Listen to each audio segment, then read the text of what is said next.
Sumuot na nga sa box. Hilig siya sa box. Sige, diyan ka na, diyan ka na.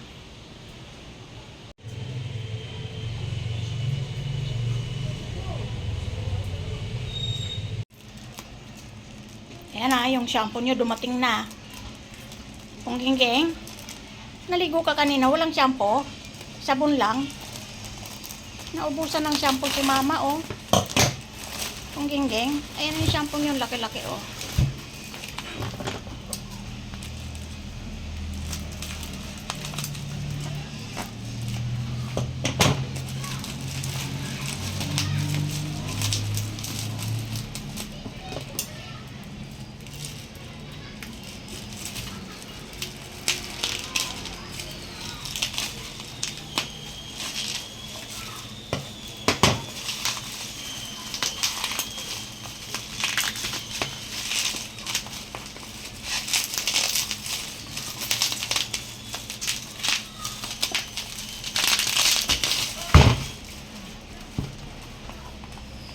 Grabe naman pagkakabakbaks yan. Parang hindi na makukuha.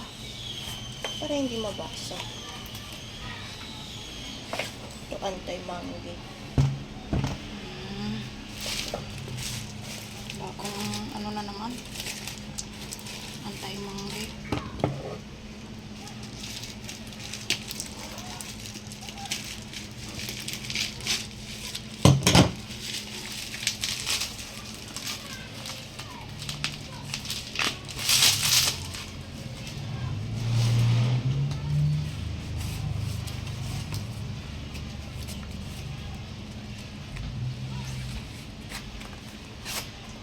Thick buster. Spray.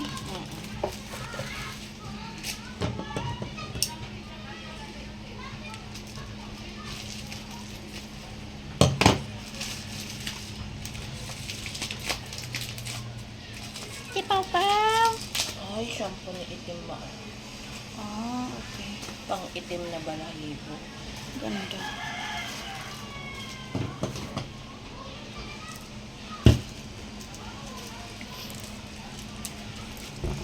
Okay.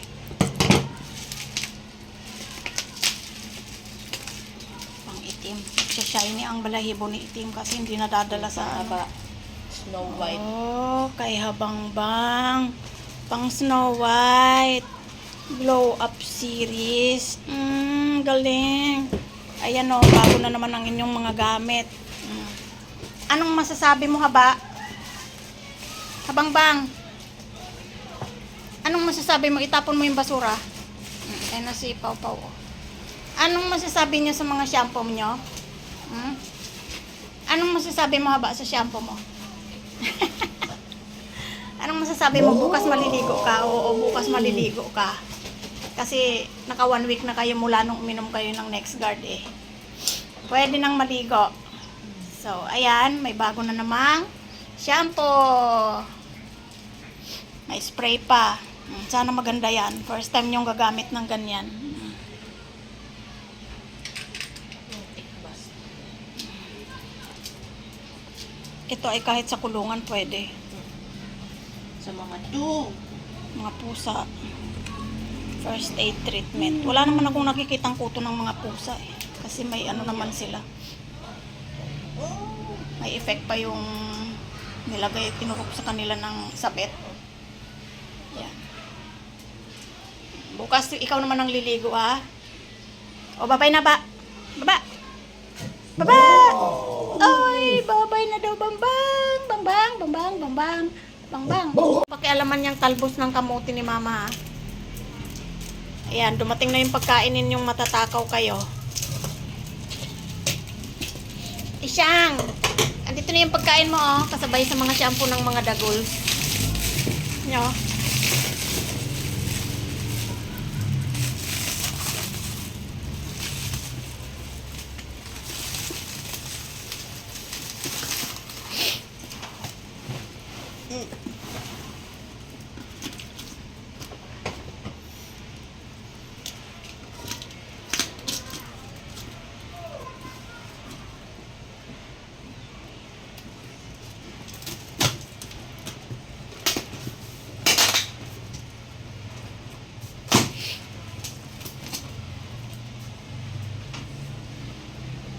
Itim! Ay, talaga naman si Itim. Sinulit na yung pagkain ni Choco. Kaya mo na, ayaw naman na ni Choco isa mapanis. Kainin niya. Bakit na box? Bakit naman talaga mga box nila eh. Okay. Ayan, ang royal kanin ni Isang Siyang. Yung repack ng pagkain ni Choco. Ayan na, siopaw yung pagkain mo, oh. Royal kanin din pero nakaripak. Oh, ayan, oh. Oh. Ayaw niya ng ibang pagkain. Ba't kaya ang tipid ng anong pangkitin, oh. Royal kanin na pangkitin. Ganyan ang repak. Oh, masaya ka? Ha? Psst. Happy? Dumating na yung pagkain mo? Ayan. Hindi na naman yan aabuti ng isang kinsenas, ubos agad. O, ayan yung karton, mahilig ka sa... Bukas mo nga yung malaking karton. Buksan mo yung, iba, yung kailikod. Hindi ko nabubuksan. Gupitin mo. Pag binuksan to, Ay, kalas na, akin na. Gusto niya yan laruan. O, doon ka sa baba. Tapon mo na rin yan. Ayan, pagkain yung sabay-sabay na naman dumating. Ayun yung... Sumuot na nga sa box. Hilig siya sa box. Sige, diyan ka na, diyan ka na. So, good morning guys. Andito pa rin naman ako sa kusina naming maliit. So, eto bagong tuklas ng anak ko, bumili siya neto. Pangkulay itim na aso. Dark. Yan. Sabay-sabay naman dumating pa to yung pang tick buster. Pero, ito kasing tick buster na to, hindi ko to ini-spray sa kanila kasi sila naman ay nagne-next guard na, excuse me po. Nagne-next guard naman na sila. Kaya ito ay ini-spray ko dun sa mga kilid-kilid ng bahay namin. Pwede kasi to nakalagay naman dyan. Sa kulungan, kapag hindi ko nalilinis, siyempre lalagyan mo ng higaan yon. Kasi mahalaga na may spray din tayo ng ganyan kasi nga may mga yung mga naglalakad-lakad na mga garapata, mga kuto, ganyan. So at least may prevention tayo. Ayan. Minsan kasi nakikita ko may gumagapang sa pader eh. Galing sa, kasi hindi lang naman kami ang may aso dito. So hindi man sila kumapit sa aso namin. Sila naman ay meron namang pang spray kaya hindi na sila tutuloy dito kasi syempre maaamoy nila to kasi kaya naman ayaw kong maglagay nito sa aso kasi nililik nila yung balahibo nila eh baka malik nila, malason. Ito naman yung shampoo. Dati ang ginagamit kong shampoo sa kanila kasi eto, kaso naubusan na walang mabili. Yan, konti na lang. Yan, konting-konti na lang, wala na nga isang gamit. Kaya ayan, bumili siya ng ganyan yung anak ko. Ito naman yung panglinis ng tenga. Choco, busy-busy ka rin dyan sa sarili mong business, ang kumahol. Ayan, ang kanyang price. Nilalagay ko ito sa bulak, tapos saka ko ipupunas sa tenga nila. Para lumambot yung kung ano mang nandyan. Pwede mo ring ipatak 3 times. Yan. Sa vet ito na bibili. Ito sa vet ito na bibili. Yan. Dati rin ang kulong na ginagamit ko ay ito pati shampoo St. Roch. Pero dahil sa marami na nga sila, kung ano-ano na yung nagamit ko, basta hiyang nila. Ito mabango to, kulong ng aso. Kaso lang konti na lang din. Hanggang sa nakita ko naman to sa Pet Express, ayan, kulong. After nilang maligo, inukulon ko rin sila. Yan. Kaya mas nagkukulon pa yung aso kaysa sa tao. Joke. Siyempre, nagkukulon din naman tayo para paglalabas tayo, hindi naman tayo amoy pare-pareho ng aso. Amoy loyalty. Kasi ang aso loyal yan Kaya amoy loyalty. Ayan o. Na habang nagsasalita ako, sila naman ay busy sa pagkakahol. Choco, Tama na. So, ayun guys, yun lang ang share ko sa inyo na kapag nag-alaga tayo ng aso, ay ariin na nating parang kapamilya na talaga. Kasi, kung marumi ang aso natin, may mga kuto-kuto yan, at kung ano-ano pa, pulgas, o kaya ang pusa natin, syempre, saan pupunta yon? Di sa atin din. Kaya, ayan, kumplituhin na natin. Diba? Saan ka pa? Oh.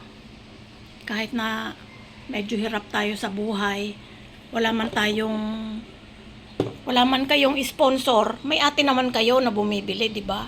Bait-bait ni ate. Laging bili-bili ni ate yan, pati mga treats, oh, di ba? Kaya lang itong si Itim, meron akong nakitang lagi niyang nililik sa may post niya. Ewan ko kung ano yan. Kaka-next guard lang nila eh.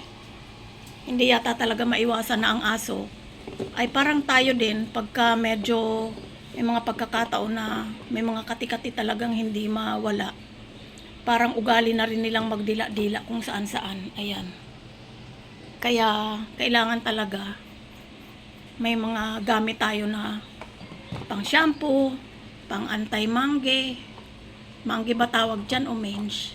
Mangge na lang kasi Tagalog tayo eh. Yun. Kaya yun lang guys ang maisi-share ko. Lahat-lahat nagdatingan na sabay-sabay.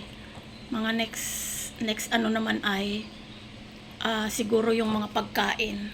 Yan. Meron na rin silang probiotics. Yan. Tapos bumili na rin siya ng carrier ni Siopaw. Kasi yung bag yan hindi pa na-assemble. Kasi yung carrier na bag, kung napapansin nyo, tuwing magpupunta kami sa vet, kayang-kayang sirain ni Siopaw ng bibig niya. Kaya ayun, ipaparepair ko pa yung zipper. Kaya bumili na siya niyan. Medyo tutornilyuhin pa kaya hindi pa na-unbox. So, yun lang guys. Sana ma-inspired kayo sa mga ginagawa kong pag-aalaga ng aso ko. Na hindi man sinadya na dumami. Siguro naman napanood nyo na yung kwento kung bakit sila dumami. Hindi ko talaga sinadyang dumami sila. Pero nandyan na yan, so pangatawanan na natin na hanggat buhay sila, ay aalagaan natin sila. Kasi yun ang commitment kapag ka nag-aso ka. Dapat alagaan mo talaga, hindi yung porket cute lang, aalagaan mo. Lifetime po yan hanggat buhay sila. So yun lang guys, ako ay masama rin ang aking pakiramdam. Ako ay sinisipon. Kaya bye-bye na muna.